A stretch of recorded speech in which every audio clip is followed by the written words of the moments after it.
Hi, I'm Mike, and I'm going to show you how to make one of these bar stools. Here we are, folks. Bar stools. Yesterday I had a stack of wood larger than this, and I didn't take any video of roughing out the components, but that's what I did yesterday. And I also assembled this much. And today I'm going to put the finishing touches on. I'm going to put the seat slats on, space them accordingly, and we'll end up with some more bar stools. I've got a batch of 10 that I started.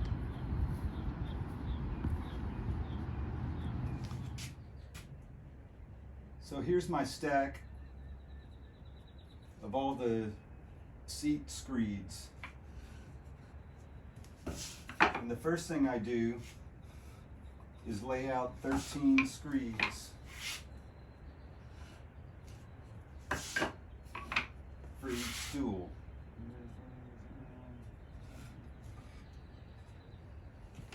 And then from there, I pick the bad ones, like with the bad knot, and I move that to the side. Everything else looks pretty good, feels pretty even. Then I separate everything by color. Try to go light to dark. Sometimes these two match up. That's all right. I'm not against that. That whole general look doesn't look too bad. You can see it kind of goes from brown into a yellow into a green, and then these darker ones, I could even roll that around a little. I don't think I like that. I think I'm okay with that. As they roll off the edge of the bar stool, these become less visible, the ones on the outside. So then I fill everything with screws. These are 2-inch screws. These are premium all-weather screws. I used to use only stainless, but the stainless tarnishes as much as these do, and these are 1/3 of the price.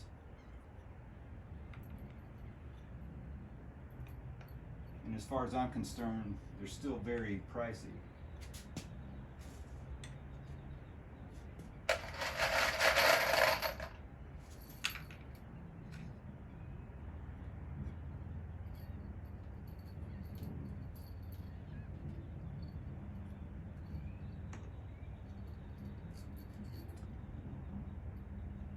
I have marked out and pre-drilled all my holes, 1.25 inches from the ends of every screed. That's going to leave a 1/2 inch overhang, and then another 3/4 inch to the center of the rail on the bar stool that holds the screed.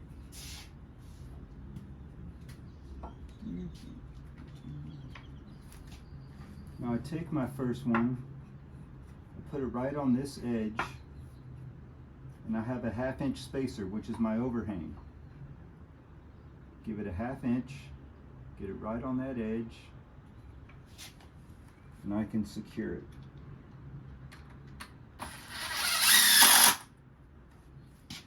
Then on this side, I need to pull it together a little bit, so I get out my clamp and my gauge, clamp it up until it's good and flush, put it back on that mark again,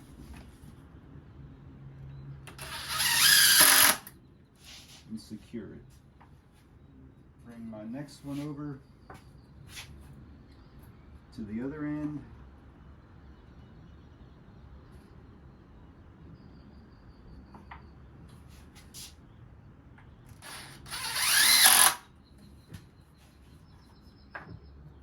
Same thing, that needs to close up a little.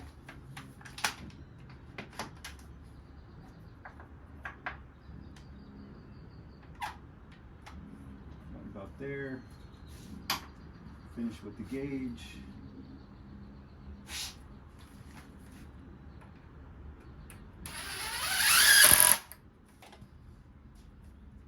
By the way, I love these 6-inch drivers.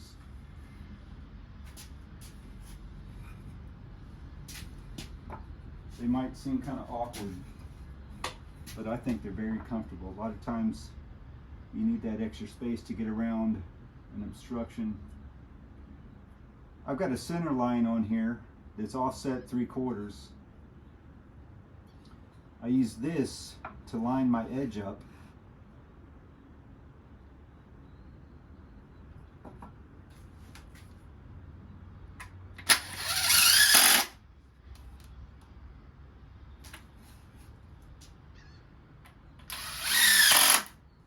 Get that one in the center.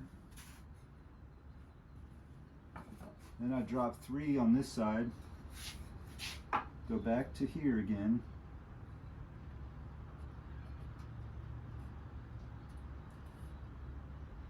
And I leave about 1/8 of an inch reveal at the bottom.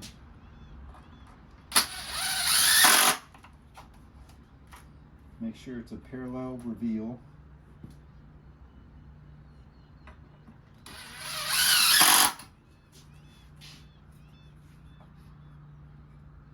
And then these remaining 2, I split the difference on all these gaps. They all look the same. They're not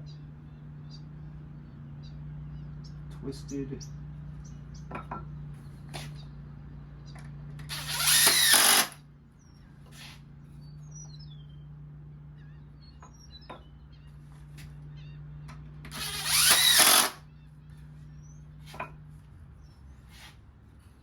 Finish it up on the other side.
Then I lay it down on its side.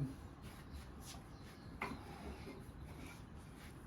take the last 2 pieces on this side, just butt it up to the last one, get it flush on the ends. Screw it in.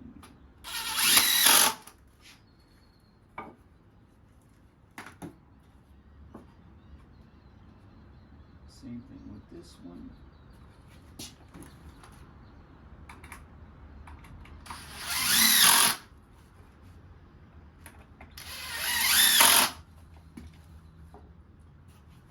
Flip it over for the final 2 pieces.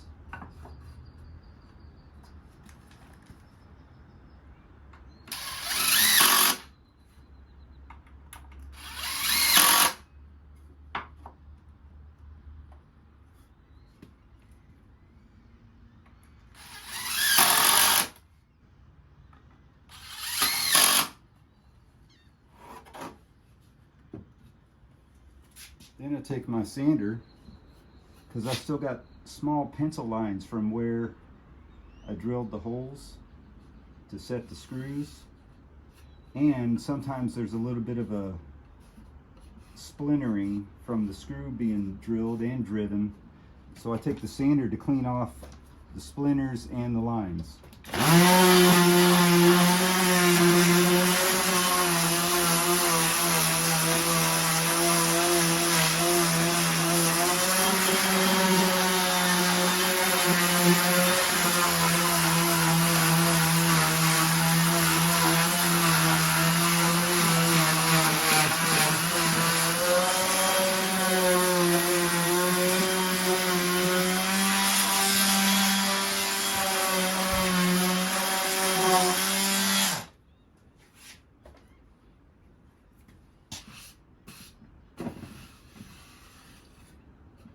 All the pieces are routed with a 3/16 roundover bit on the legs, the spreaders, the feet support, so it's a nice smooth finish when the material is good and dry.